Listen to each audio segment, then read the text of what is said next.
15 বছরের সুন্দরী মেয়েকে বৃষ্টির রাতে বাসায় একা পেয়ে যেভাবে কাজ করলাম গল্পটি সম্পূর্ণ শুনলে আপনার পাইপ দিয়ে পানি চলে আসবে, তাই হাতের কাজ করার আগে হাতের কাছে টিস্যু রাখুন। রাত 10টা। বাইরে প্রচণ্ড ঝড় বৃষ্টি হচ্ছে। কে যেন দরজায় ধাক্কা দিচ্ছে বারবার। দরজা খুলে দেখি একটা মিষ্টি মেয়ে দাঁড়িয়ে। আমি একটা বর্ষর হোঁচট খেলাম। এমন ঝড় বৃষ্টির রাতে এত সুন্দর একটা মেয়ে কোত্থেকে এসে হাজির হল। মেয়েটি আমাকে ঠেলে সরিয়ে দিয়ে ঘরের ভিতরে ঢুকে পড়ল। আমি অবাক হয়ে তাকিয়ে দেখছি শুধু। মেয়েটি ঠান্ডায় ঠকঠক করে কাঁপছিল। নিশ্চয়ই অনেকক্ষণ ধরে বৃষ্টিতে ভিজছিল। আমি দরজা লাগিয়ে দিয়ে মেয়েটিকে বললাম, আপনি কে? কোত্থেকে আসলেন? পরে বলবো। আগে একটা তোয়ালে দিন। আমার ভীষণ ঠান্ডা লাগছে। আর আপনার বাসার মেয়ে লোকদের ডাকুন প্লিজ। বাসায় কোনো মেয়েলোক নেই। ইভেন আমি ছাড়া আর কেউই নেই এ বাড়িতে। একথা শুনে মেয়েটি একটু চমকে উঠল। খানিকটা ভয় ফুটে উঠল চেহারায়। আমি বললাম, ভয়ের কিছু নেই। আপনি দাঁড়ান, আমি তোয়ালে এনে দিচ্ছি। এরপর ছুটে গিয়ে একটা তোয়ালে এনে দিলাম। বললাম, বাসার সবাই মিলি আপুর বিয়েতে গেছে। আগামী পরশু আসবে। আমিও কালকে বিয়ে বাড়িতে চলে যাব। তবে আপনি ভয় পাবেন না। জামা কাপড় বদলে আসুন। আমার ছোট বোন নিঝুমের একটা কামিজ ও পায়জামা এনে দিলাম ওকে। মেয়েটি পাশের রুমে গিয়ে ভেজা জামা কাপড় বদলে আসলো। আমার রুমে এসে চুল মুছতে মুছতে বলল, থ্যাঙ্কস। ঠিক আছে।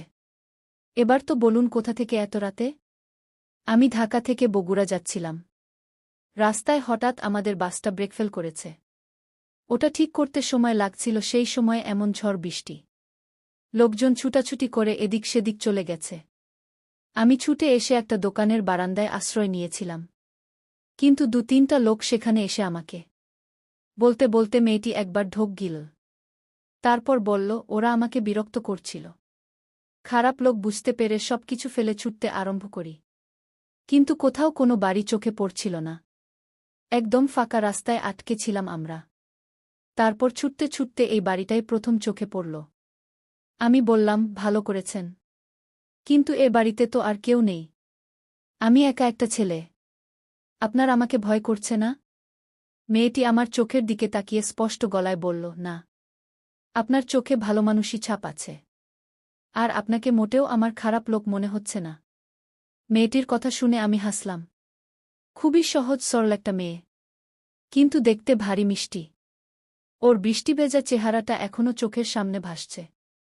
মুখটা অসম্ভব মায়াবী দেখাচ্ছিল, ভেজা চুলে একটা স্নিগ্ধ ভাব এসে গেছিল চেহারায়।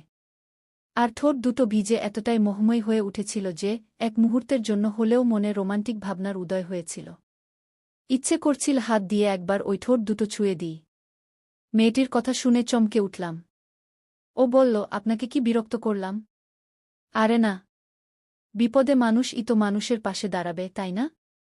হুম। আপনি খুবই ভালো মানুষ। কথাটা বলেই মেয়েটি আমার দিকে তাকিয়ে রইল। আমি আবারও হাসলাম।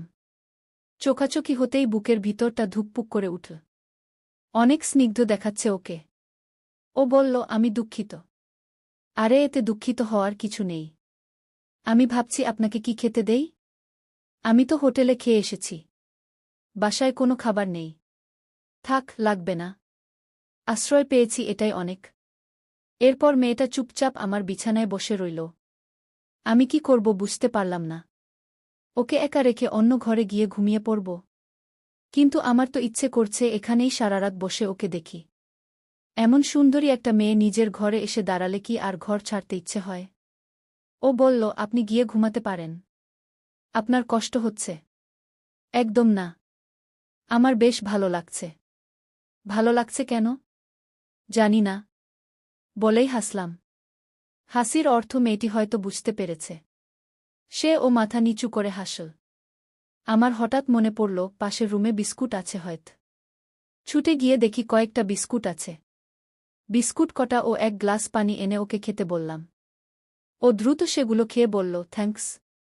অনেক উপকার করলেন। বড্ড খিদে পেয়েছিল।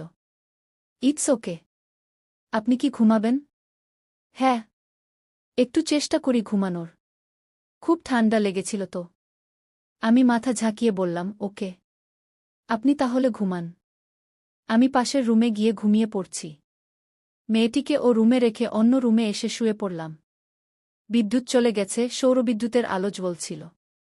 এ ঘরে লাইট জ্বালাইনি। এমন বৃষ্টির রাতে অন্ধকারে শুয়ে থাকতেই বেশ লাগে। কিন্তু পাশের রুমে অমন সুন্দরী একটা মেয়েকে রেখে এ রুমে কিভাবে আরামে ঘুমাই? এমনিতেই ওকে দেখার পর আমার হার্টবিট বেড়ে গেছে। তার উপর মেয়েটা অনেক ফ্রেন্ডলি। হাজার চাইলেও এ রাতে আর ঘুম আসবে না। চুপচাপ শুয়ে শুয়ে অনেক কিছু ভাবছি। বারবার মেয়েটির ভেজা চুল আর স্নিগ্ধ মুখের দৃশ্য চোখে ভেসে উঠছে। কিছুতেই স্থির থাকতে পারছি না। চরম অস্থিরতা কাজ করছে। এভাবে কতক্ষণ চুপচাপ শুয়ে থাকা যায়?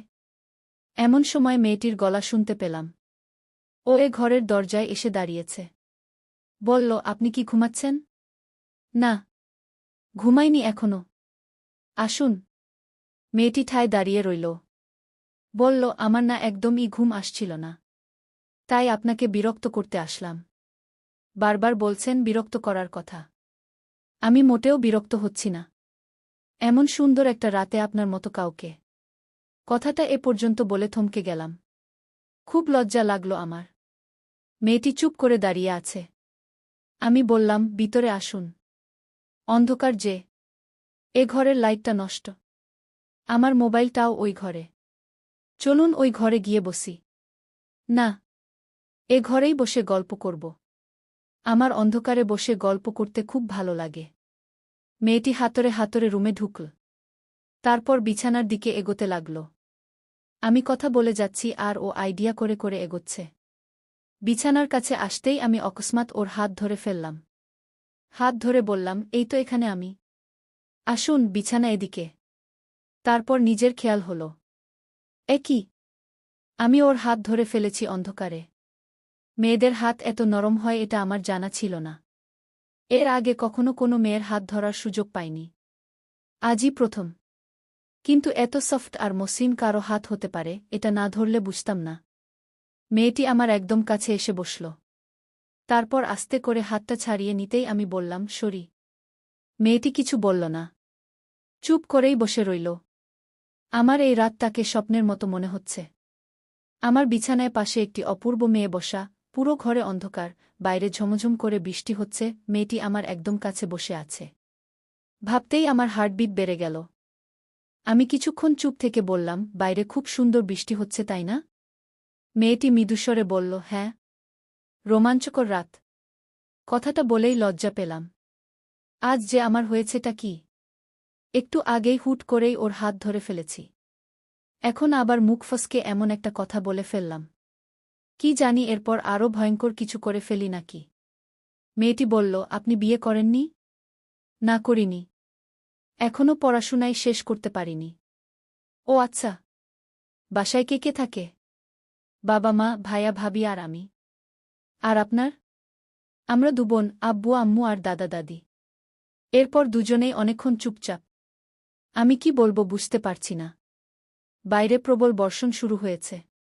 থেকে থেকে বিদ্যুৎ চমকাচ্ছে, বজ্রপাতও হচ্ছে। মেয়েটি কি বজ্রপাতের শব্দে ভয় পায় না? বললাম, আপনার নামটাই তো জানা হলো না।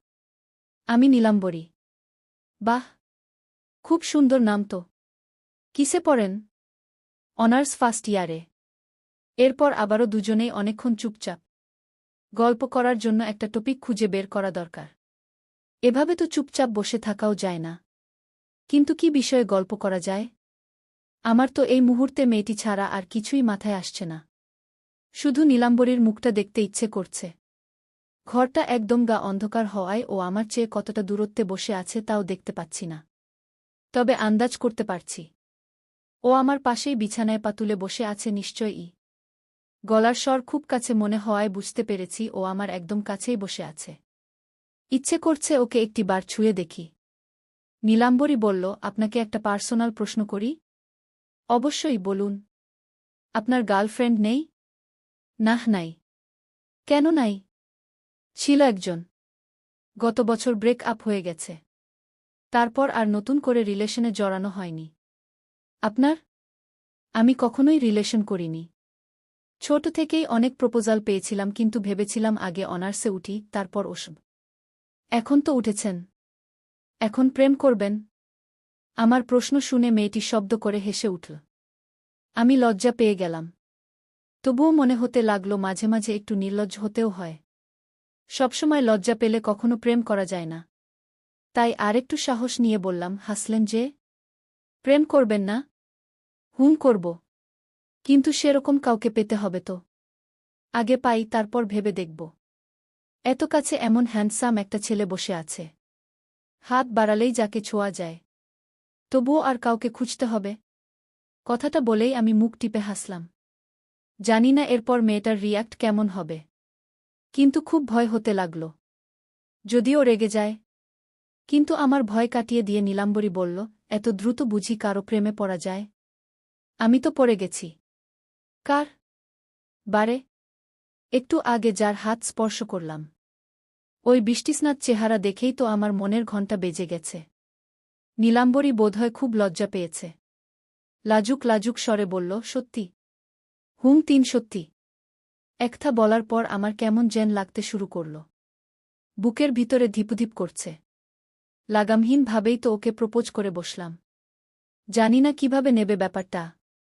যদি রাগ করে উঠে চলে যেতে চায়, আমি কি ওকে আটকাতে পারব? ওর সামনে দাঁড়িয়ে কিভাবে আকুতি করে বলবো, আমাকে ফেলে যেও না। আমি সত্যিই প্রথম দেখাতেই তোমার প্রেমে পড়ে গেছি। এমন সময় কাছেই কোথাও খুব জোরে শব্দ করে বাজ পড়ল।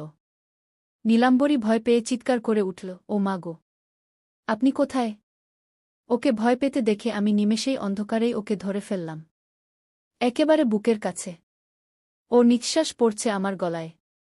মুহূর্তেই আমার হৃদস্পন্দন বেড়ে গেল। জীবনে কখনোই এত কাছে কোনো মেয়েকে পাইনি। একদম আমার বুকে লুকিয়ে পড়েছে নীলাম্বরী। শক্ত করে জাপটে ধরে আছে। আমার এত ভালো লাগছে যা বলে বুঝানো সম্ভব না। এভাবে এমন আকর্ষণীয় একটা রাত, বুকের মাঝে একটা অপরূপ মেয়ে। কি যে অন্যরকম ফিলিংস হচ্ছে। ইচ্ছে করছে আজীবন এভাবেই ওকে বুকে চেপে রাখি। এই রাতটা যেন কখনো শেষ না হয়। যুগ যুগ ধরে না ফুরালেও আপত্তি নেই তাতে। এমন বৃষ্টির একটা নেশাভরা রাতে এ কোনো নেশা হয়ে কাছে এলে নীলাম্বরী? এভাবে কেটে গেল অনেকক্ষণ। নীলাম্বরী নিজেকে সামলে নিয়ে বলল, সরি। আমি ওকে ছেড়ে দিলাম। ও একটু দূরে সরে বসল। অন্ধকারেই মনে হচ্ছে ও অনেক বেশি লজ্জা পেয়েছে। ইচ্ছে করছে ওর লাজুক মুখটা দেখি। কিন্তু এমন অন্ধকারে কিভাবে দেখব? আমি বললাম, জীবনে প্রথমবার কোনো মেয়েকে জড়িয়ে ধরলাম। এই কাজটায় এতটা ভালো লাগা মিশে থাকে আমার জানা ছিল না। নীলা, তুমি আমার উপর রেগে যাচ্ছ? না না, রাগ করব কেন? প্রেমে পড়ে যাওয়াটা তো স্বাভাবিক, তাই না? তাছাড়া এমন ঝড় বৃষ্টির রাতে একা একটা মেয়েকে কাছে পেলে কি অবস্থা হয় আমি বুঝতে পারছি। নীলাম্বরীর কথা শুনে আমি ভীষণ লজ্জা পেলাম। আমার ব্যাপারটা তাহলে ধরে ফেলেছে। কিন্তু কি আর করার? মনকে বুঝানো যে অনেক কষ্টের আর খুবই কঠিন। নীলাম্বরীর নেশায় মেতে উঠছি ক্রমাগত। জানি না এরপর কি হবে আমার। নিজেকে হারিয়ে ফেলেছি ওর ওই বৃষ্টিস্নাত শরীরে। শেষ মুহূর্তে পারব কি নিজেকে সামলাতে? যদি কোনো ভুল হয়ে যায়? চিন্তাটা মাথায় আসতেই একটু দূরে সরে এসে বসলাম। নীলাম্বরী ও হয়তো বুঝতে পেরেছে ব্যাপারটা। ও একটু চুপ থেকে বলল, আমি বরং ওই ঘরে যাই। আপনি ঘুমান। কথাটা বলেই ও বিছানা থেকে নেমে পড়ল। আমি দেখলাম ও দরজার সামনে চলে গেছে। তারপর বলল, শুভরাত্রি। আমি একটা দীর্ঘশ্বাস ছাড়লাম। আমার বুকে আগুন জ্বালিয়ে দিয়ে এখন আবার শুভরাত্রি বলা হচ্ছে। কিন্তু কিছুই করার নেই। একটা মেয়েকে তো আর জোর করে বুকে চেপে রাখতে পারি না। কিন্তু মনটা বড্ড ছটফট করছে। অনেকক্ষণ বিছানায় এপাশ ওপাশ করলাম। পুরো বাড়িটা ফাঁকা, তার উপর প্রবল বর্ষণ হচ্ছে বাইরে। পাশের রুমে নীলাম্বরীর মতো একজন মেয়ে, যাকে দেখে প্রেমেও পড়ে গেলাম। কি করে ঘুমানো সম্ভব? প্রায় 15 মিনিটের মতো বিছানায় ছটফট করলাম। অস্থির লাগছে ভীষণ। নীলাম্বরীকে দেখার জন্য মনটা ছটফট করছে। না, এভাবে শুয়ে থাকা যায় না। নীলাম্বরীর মুখটা একবার দেখেতেই হবে।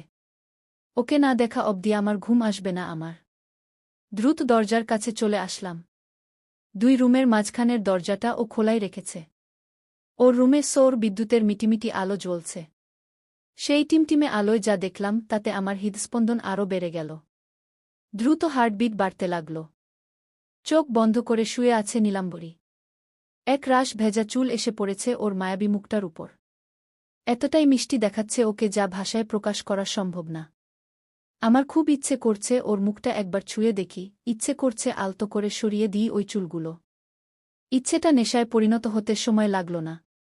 এমনিতেই ও এই নেশাভরা রাতে ভালোবাসার নেশা হয়ে আমার ঘরে এসেছে। এখন আবার ছুঁয়ে দেখার অদম্য বাসনা জাগছে। একটা মানুষ কি করে এত সুন্দর হতে পারে? একবার ছুঁয়ে দেখলে কি খুব অন্যায় হয়ে যাবে? পরমুহূর্তেই আমার সচেতন মন বাধা দিয়ে বলল, আবেগের বশে কোনো অন্যায় করে ফেলিস না। কিন্তু আমার অবচেতন মন যে খুব করে চাইছে ওকে একটি বার ছুঁয়ে দেখতে। জানি না কিসে তারা করেছে আমায়। নিজের প্রতি নিজেই বোধহয় দুর্বল হয়ে পড়েছি। নয়তো মনটাকে বাঁধতে পারছি না কেন? এক ঘোরলাগা মুহূর্ত চলে এসেছে আমার। এক পা করে চলে আসলাম বিছানার কাছে। নীলাম্বরী বোধহয় ঘুমিয়ে পড়েছে। এটা ভেবে অনেকক্ষণ তাকিয়ে রইলাম ওর দিকে। খুবই মিষ্টি চেহারা ওর। কেবলই মনে হচ্ছে 1000 বছর ধরে কেবল এই মিষ্টি মুখটাই দেখার অপেক্ষায় ছিলাম। আলতো করে ওর চুলে হাত দিয়ে চুলগুলো মুখের উপর থেকে সরিয়ে দিলাম। নীলাম্বরী চোখ মেলে তাকাল। ওর চোখে দেখতে পেলাম রাজ্যের বিস্ময়।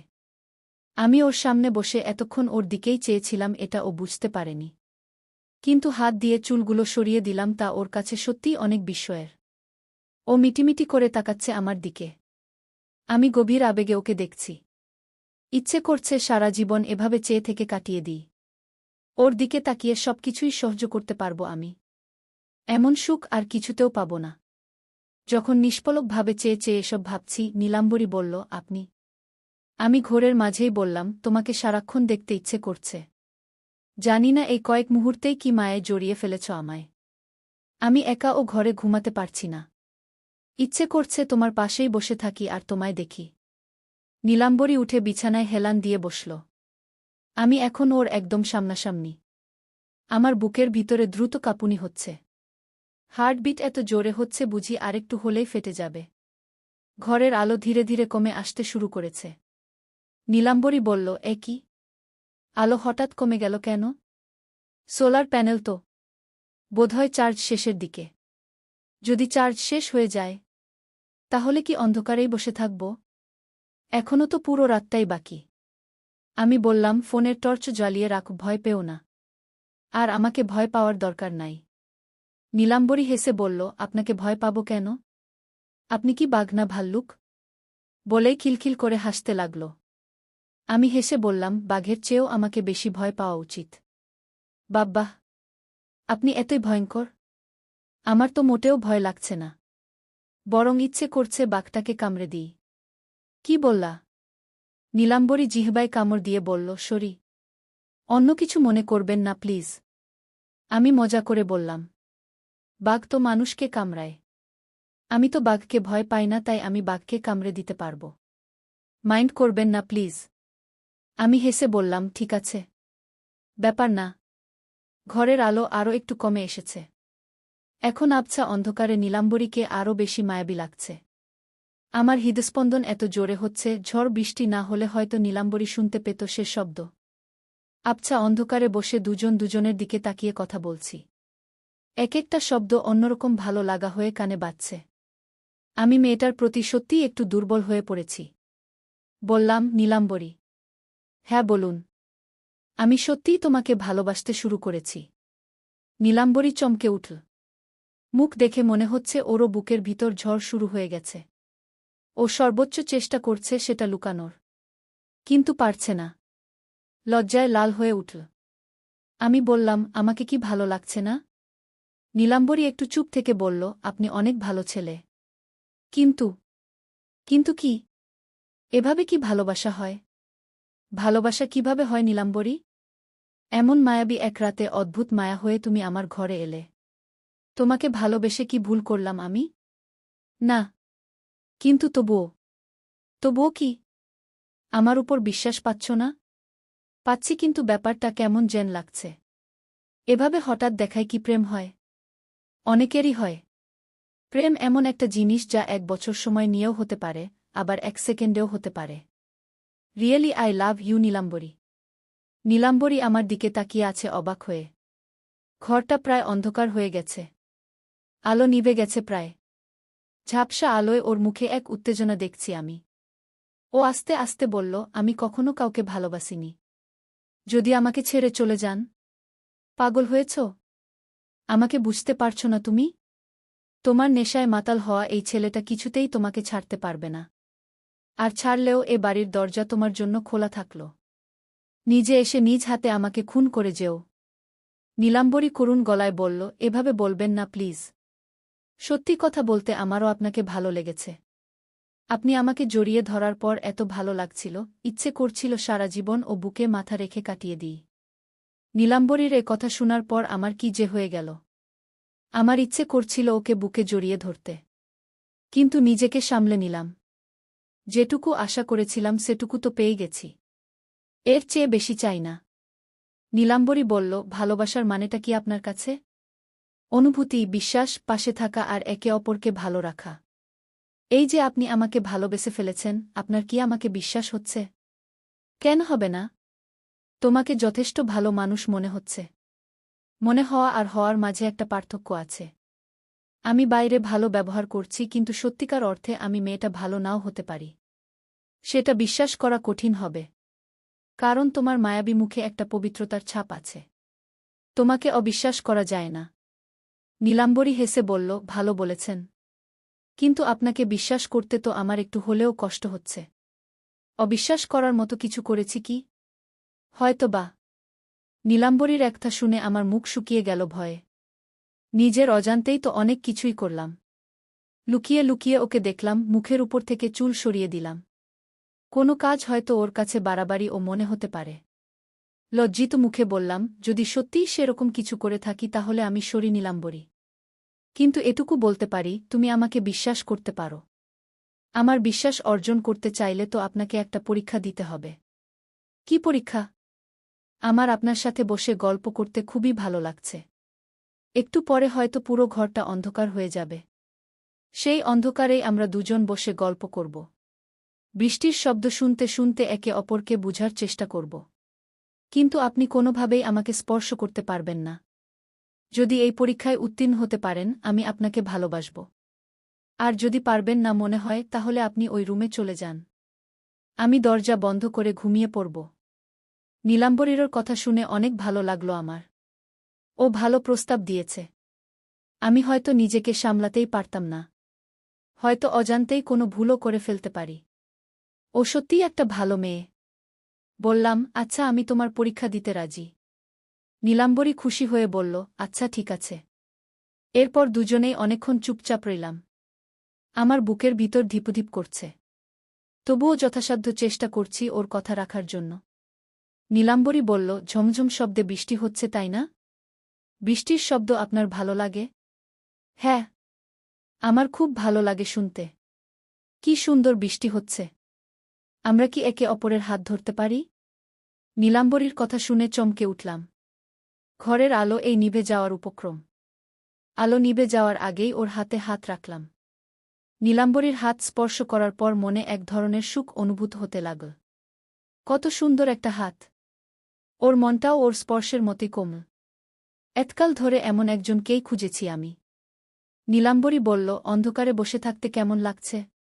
একটু অন্যরকম ফিল হচ্ছে। জীবনে প্রথমবার এত সুন্দর একটা রাত আমার কাছে এলো। সত্যিই আজকের রাতটা অনেক সুন্দর। কিন্তু সব সুন্দরই খুব দ্রুত ফুরিয়ে যায়, তাই না? না নীলাম্বরী। আমি চাই এ রাতটা যুগ যুগ ধরে চলুক। 1000 বছর ধরে চলতে থাকুক এত সুন্দর একটা মায়াবী রাত। নীলাম্বরী শব্দ করে হাসল। তারপর বলল, বৃষ্টির ঝাপটা একটু কমে এসেছে। চলুন না বাইরে গিয়ে বসি। আর কিছুক্ষণ তোমার হাতটা ধরে থাকি। হা হা, ঠিক আছে, থাকুন। আমি ওর হাতটা শক্ত করে ধরে আছি। ছেড়ে দিলে হয়তো আর ধরা হবে না। ওর পরীক্ষায় আমাকে পাশ করতেই হবে। নয়তো যে সারা জীবনের মতো হারিয়ে ফেলব ওকে। এমন একটা মানবীকে কখনো হারাতে দেয়া যায় না। খুব শক্ত করে ধরে রাখলাম ওর হাত। ও উঠে দাঁড়িয়ে বলল, বারান্দায় যাব। ওখানে দাঁড়িয়ে বৃষ্টির শব্দ শুনব। আচ্ছা চলো। অন্ধকারের মধ্যেই ওর হাত ধরে ধরে হাতরে হাতরে দরজার কাছে আসলাম। তারপর দরজা খুলে বাইরে বের হলাম। যদিও খুব বৃষ্টি হচ্ছে, তবুও বাইরে তত বেশি অন্ধকার নেই। বেশ পরিষ্কার বৃষ্টি দেখা যাচ্ছে। ঝমঝম শব্দে বৃষ্টির ফোঁটা পড়ছে টিনের চালে। নীলাম্বরী আমার হাত ছেড়ে দিয়ে বারান্দায় দাঁড়িয়ে বৃষ্টিতে হাত ভেজাতে লাগল। আমিও গিয়ে ওর পাশে দাঁড়ালাম। বৃষ্টির পানি ধরার চেষ্টা করলাম। নীলাম্বরী কয়েক ফোঁটা পানি আমার গায়ে ছিটিয়ে দিল। আমিও একই কাজ করলাম। বেশ কিছুক্ষণ ধরে চল এই খেলা। দুজনে দুজনের গায়ে পানি ছিটিয়ে দিতে লাগলাম। নীলাম্বরী হঠাৎ ছুটে নিচে নেমে গেল। আমিনায় দাঁড়িয়ে বৃষ্টিতে ভিজতে লাগল। আমি ঝাপসা আলো আধারিতে ওকে ভিজতে দেখছি। মেয়ে মানুষকে ভিজতে দেখলে এত ভালো লাগা কাজ করে আমার জানা ছিল না। ও রীতিমত নেচে নেচে বৃষ্টিতে ভিজছে। আমারও ইচ্ছে করল ওর সাথে বৃষ্টিতে ভিজি। আমিও বারান্দা থেকে নেমে ওর পাশে গিয়ে দাঁড়ালাম। ওর দিকে তাকিয়ে ভিজতে লাগলাম আপনমনে। প্রিয়জনের সাথে ভিজতে এত ভালো লাগে আজই প্রথম উপলব্ধি করলাম। নীলাম্বরী ঘুরে ঘুরে নাচছে আর ভিজছে। আর আমি অবাক হয়ে ওকে দেখছি। নীলাম্বরী বলল, কেমন লাগছে ভিজতে? খুবই ভালো। তুমি কেন এলে বলো তো? এই ছন্নছাড়া ছেলেটার জীবনে এ কোনো ভালো লাগা হয়ে এলে? শুধুই ভালো লাগা? না, ভালোবাসা। নীলাম্বরী আবারও পানি ছিটাতে লাগল আমার দিকে। আমি আনন্দে আত্মহারা হয়ে যাচ্ছি। নিজেকে হারিয়ে ফেলছি কোনো এক অচেনা জগতে। যে জগতে আর কেউ নেই, শুধুই নীলাম্বরী। রাশি রাশি মেঘ উড়ে চলেছে আমার আকাশে। নীলাম্বরী চাইলেই সে মেঘ বৃষ্টি হয়ে ঝরবে। ভালোবাসায় মুখরিত হয়ে থাকব দুজনে। আমি নিজের অজান্তেই গান গাইতে শুরু করেছি। তুমি চাইলে বৃষ্টি, মেঘও ছিল রাজি। অপেক্ষা শুধুই বর্ষণের। নীলাম্বরী হেসে হাত বাড়িয়ে দিল। আমি ওর হাত স্পর্শ করে ওর দিকে চেয়ে রইলাম। একে অপরের দিকে তাকিয়ে আছি এই ঘোর বর্ষায়। অনেকক্ষণ ধরে ভিজলাম দুজনে। এর চেয়ে বেশিক্ষণ ভিজলে অসুখ করবে। তাই নীলাম্বরীকে নিয়ে দ্রুত রুমে আসলাম। ফোনের টর্চ জ্বালিয়ে ওকে দিয়ে বললাম, ওই ঘরে গিয়ে জামা বদলে আসো। কাপড়ের তাকে আমার বোনের জামা রাখা আছে। নীলাম্বরী ফোনটা নিয়ে পাশের রুমে চলে গেল। আমি অন্ধকারেই খুঁজে খুঁজে একটা প্যান্ট পেয়ে গেলাম। ভেজা প্যান্টটা বদলে আমার প্যান্টটা পরতে যাব এমন সময় নীলাম্বরী রুমে ঢুকল। আমাকে দেখে চেঁচিয়ে উঠে আবারও দৌড়ে ওই ঘরে গেল। সর্বনাশ! কিছু দেখে ফেলেছে নাকি? আমি লজ্জা পেয়ে দ্রুত প্যান্ট পরে নিয়ে ওকে ডাকলাম। ও টর্চ নিভিয়ে আমার সামনে এসে বলল, সরি। এত তাড়াতাড়ি তোমার চেঞ্জ করা হয়ে গেল? না মানে তোয়ালেটা এ ঘরে রাখা ছিল, সেটাই নিতে এসেছিলাম। কিন্তু আপনি যে ওভাবে সবকিছু খুলে জামা বদলাবেন সেটা ভাবিনি। আমি লজ্জা পেয়ে গেলাম। এখনও প্যান্ট পরে খালি গায়ে আছি। দ্রুত একটা শার্ট গায়ে দিয়ে বললাম, সরি। আমি ভেবেছিলাম তোমার চেঞ্জ করতে অনেক সময় লাগবে। সেই সুযোগে পোশাকটা বদলে ফেলি। It's okay. আমি কিছু দেখিনি। বলেই মুখ টিপে হাসল। আমি অবাক হয়ে বললাম, সত্যি তো? হ্যাঁ সত্যি। আমি শুধু বুঝতে পেরেছি আপনি কাপড় বদলাচ্ছেন। কিন্তু সত্যি বলছি কিছু দেখিনি। যাক বাবা, বাঁচা গেল। আমার কথা শুনে নীলাম্বরী হেসেই কুটিকুটি। তারপর বলল, এখন কি টর্চ জ্বালাতে পারি? হ্যাঁ পারো। ঘরে কি চাপাতি, চিনি আছে? হ্যাঁ আছে। চা বানাই? খুবই ভালো প্রস্তাব। চলো এক কাপ চা খাওয়া যাক। নীলাম্বরী ফোনটা আমার হাতে দিয়ে বলল, আমাকে রান্নাঘরে নিয়ে চলুন। আচ্ছা এসো। আমি ওকে নিয়ে রান্নাঘরে আসলাম। চা পাতি, চিনি দেখিয়ে দিলাম। ও স্টোভে চা চড়িয়ে দিল। তারপর জিজ্ঞেস করল, আপনার কি কি খেতে ভালো লাগে? ডাল আর ভর্তা দিয়ে গরম গরম ভাত। বাহ, খুবই ভালো খাবার। আর তোমার? আমার বিরিয়ানি খুব পছন্দের। নুডলস, পায়েস, আইসক্রিম। বেশ ভালো। এতক্ষণে চা হয়ে গেল। নীলাম্বরী কাপে চা ঢালতে ঢালতে বলল, কয় চামচ চিনি দেব? তোমার হাতের চা চিনি ছাড়াও মিষ্টি হবে। ও হেসে বলল, তাই বুঝি। এই নিন আপনার চা। 2 চামচ চিনি দিয়েছি। আমি চায়ের কাপ হাতে নিয়ে চুমুক দিয়ে বললাম, বেশ হয়েছে। ভালো চা বানাতে পারো দেখছি। আমার মনে হচ্ছে কি জানেন? কি? আমরা বোধহয় অনেক বছর ধরে সংসার করছি। বলেই হাসতে লাগল। আমারও হাসি পেয়ে গেল। হাসতে হাসতে চা খেতে লাগলাম। ও নিজের কাপটা হাতে নিয়ে অন্য রুমের দিকে পা বাড়াল। আমিও আসলাম ওর পিছু পিছু। ও বারান্দায় রাখা বেতের চেয়ারে বসে চা খেতে লাগল। আমিও পাশের চেয়ারে বসে পড়লাম।